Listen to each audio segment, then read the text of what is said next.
Hi friends, it's Dr. Cubion of drcubion.com. I want to share with you how I cope with not having my mother for Mother's Day. I've never done a video like this, but I thought that maybe there's something that I do that I can share that can help someone else. My mom passed away in 2010, so this year makes 9 years. So I've had a few Mother's Days, excuse me. I've had a few Mother's Days without her. I don't know, I'm getting tongue-tied this morning. But anyways, so, in the beginning, I just cried all day. That was how I coped. I cried and cried and cried and thought about what I didn't have.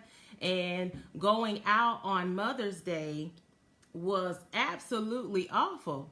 Everywhere I would be, I would cry.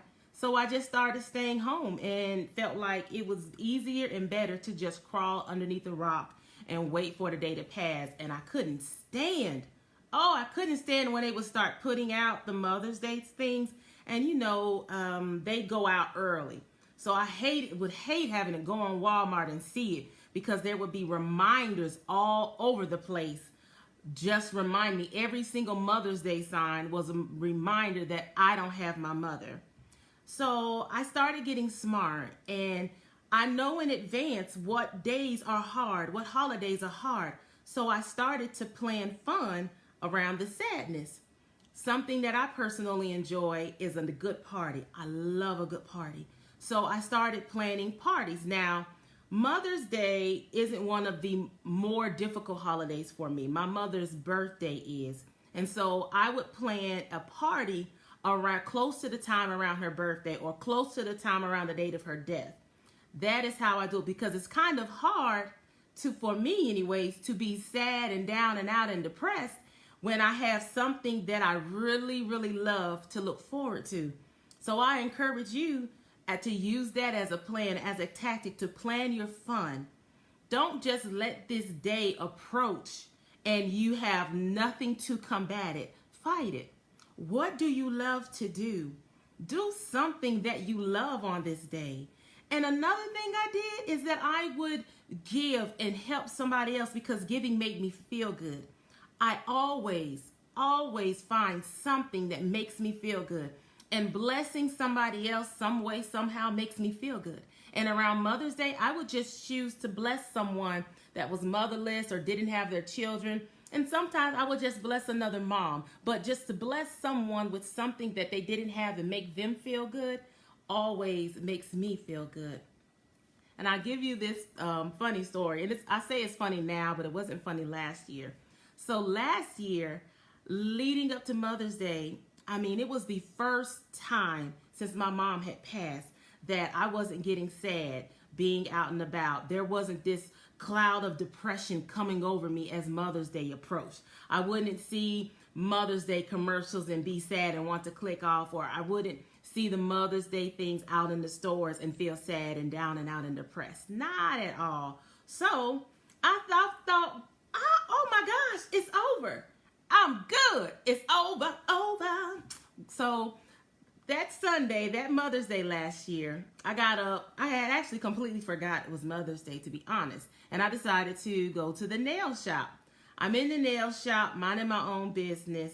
Mind you, I have been good, at peace, no depression, not having to fight it. I'm good. I'm in the nail shop getting my pedicure, and I look over to my right, and I see a lady with her little girl. And then I looked over and I saw that the woman had her mom there. So it was the lady, her mother, and her daughter. And suddenly I realized that that was something that I would never have, and that it was a moment that I would never experience. And immediately sadness overwhelmed me, and I got ready to have an ugly meltdown. I'm talking about the ugly kind of cry. I was getting ready to lose it. And I felt the tears and the feelings and everything suddenly begin to well up. And I wasn't going to be able to hold this in. But thankfully, God, Holy Spirit, whispered something to me that immediately calmed me.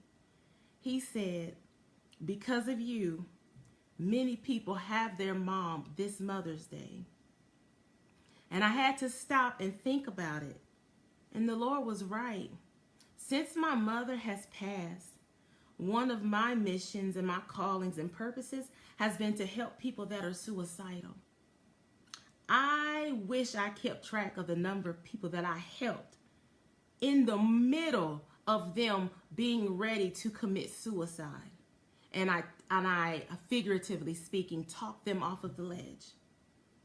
I've helped so many people since my mom has passed away.